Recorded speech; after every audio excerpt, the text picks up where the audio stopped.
Hello guys, welcome to accelerate coding. आज बात करेंगे लूप्स के बारे में। Let's talk about the for loop. For loop में क्या होता है, एक हम लोगों ने एक आई को यहाँ पे डिक्लेयर किया है जो इनिशियली जीरो रहेगा। जब तक आई छोटा है 5 से, तब तक आप उसको इंक्रीमेंट कर दो। यहाँ पे आई प्लस प्लस का मतलब क्या है, इंक्रीमेंट करो। आपके हिसाब से आप लोग यहाँ पे डिक्रीमेंट में डाल सकते हो। आप कौन सा ऑपरेटर यूज करते हो ना, उस पर डिपेंड करता है। तो अभी इस केस में क्या हो रहा है, initially I is equal to zero है तो जीरो यहाँ पे प्रिंट होगा। देन फर्स्ट इटरेशन में क्या हुआ, आई अभी इंक्रीमेंट कर रहे हैं तो जीरो से वो 1 हो गया है, तो यहाँ पे 1 फॉलोड बाय 2, 3 एंड 4। तो फॉर लूप हम लोग ऐसे यूज कर सकते हैं। Let's talk about while loop. While loop में क्या होता है, आपको एक बात समझो। फॉर लूप आप कब यूज करते हो, जब आपको नंबर ऑफ इटरेशन पता होते कि 5 तक ही इटरेट करो। मुझे पता है ना इस केस में कि इटरेशन कितने करने हैं। वाइल लूप में ऐसा नहीं होता। अगर आपको इटरेशन पता नहीं है और कंडीशन जब तक आपकी सेटिस्फाई नहीं होती तब तक ये चलता रहेगा। समझे ना आप। फॉर लूप क्या होता है, आपको इटरेशन पता है, वाइल लूप में पता नहीं है। वाइल लूप कब तक चलेगा, जब तक ये कंडीशन ट्रू है तब तक वो चलेगा। तो इस केस में क्या हुआ, सिमिलरली एक वेरिएबल डिक्लेयर किया था, उसको एक वाइल में मैंने कंडीशन दी और कंसोल डॉट लॉग कर रहा हूँ एंड उस वेरिएबल को इंक्रीमेंट कर रहा हूँ। तो क्या हो रहा है, 0, 1, 2, 3 एंड 4। सिमिलरली यहाँ पे इक्वल टू करोगे तो पाई भी यहाँ पे आ जाएगा। चलो let's talk about do while. अभी डू वाइल में कैसा होता है, देखो बात को समझो। फॉर लूप और वाइल लूप कब तक चलेंगे, जब तक वो कंडीशन है।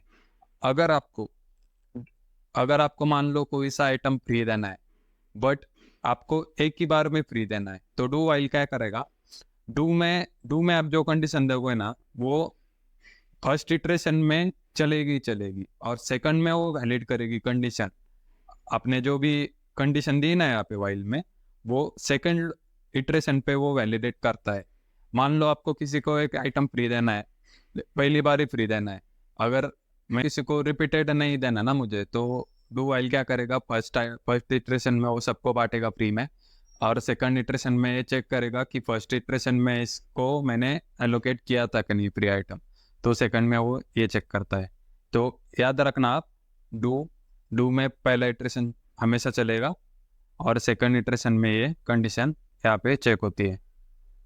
चलो let's talk about foreign. Foreign loop क्या होता है, फॉरिन लूप देखो स्पेसिफिकली ऑब्जेक्ट के लिए बना हुआ है। अगर ये ऑब्जेक्ट की प्रॉपर्टीज आपको इटरेट करवानी है, तो उस केस में हम लोग इन फॉरिन का लूप यूज कर सकते हो। देखो अभी क्या किया मैंने, यहाँ पे वेरिएबल डिक्लेयर किया जो एक पर्सन में है, मतलब ये लेट की इन पर्सन मैंने यहाँ पे बोल रहा हूँ कि एक की है पर्सन में। तो यहाँ पे एक लूप चल जाएगा और उस लूप में जितने भी कीज है हमारे पास ये यहाँ पे आ जाएगी। देखो फॉर ऑफ लूप क्या होता है, फॉर ऑफ जैसे फॉरिन लूप ऑब्जेक्ट के लिए बना है ना, फॉर ऑफ लूप बना है एरेस के लिए। आपको एरेस को अगर इटरेट करना हो ना, तो फॉर ऑफ लूप का हम लोग यूज करते हैं। यहाँ पे भी सेम है, लेट कलर ऑफ कलर्स, मतलब एक कलर कलर्स का सबको आप इटरेट करो और प्रिंट कर दो। तो यहाँ पे इसने क्या किया, सबको एक एक वैल्यू इसकी प्रिंट हो गई। ये देखो रेड, ग्रीन एंड ब्लू। एक और कॉन्सेप्ट के बारे में हम लोग यहाँ पे बात करेंगे, वो है इफी। इफी क्या होते हैं, इमीडिएटली इनवोक फंक्शन एक्सप्रेशन, ऐसा इसका सिंटैक्स होता है। अगर आपको मान लो कोई एक फंक्शन मानना है जो इमीडिएटली आपको उसको कॉल करना है, तो उस केस में आप लोग इफी का यूज कर सकते हो। अभी रियल टाइम यूज में आपको उसका एक दिखाता हूँ, ठीक है। यहाँ पे मैंने क्या किया, एक ब्लॉक के अंदर वार को डिक्लेयर किया हो जो नेम और एड्रेस है। यहाँ पे कॉन्सोल किया, यहाँ पे भी इसका आंसर आ रहा है, बट मैं नहीं चाहता कि इसका एक आंसर यहाँ पे आए। तो इजी फिक्स इसका क्या है, आप वार को हटा के लेट कर दो,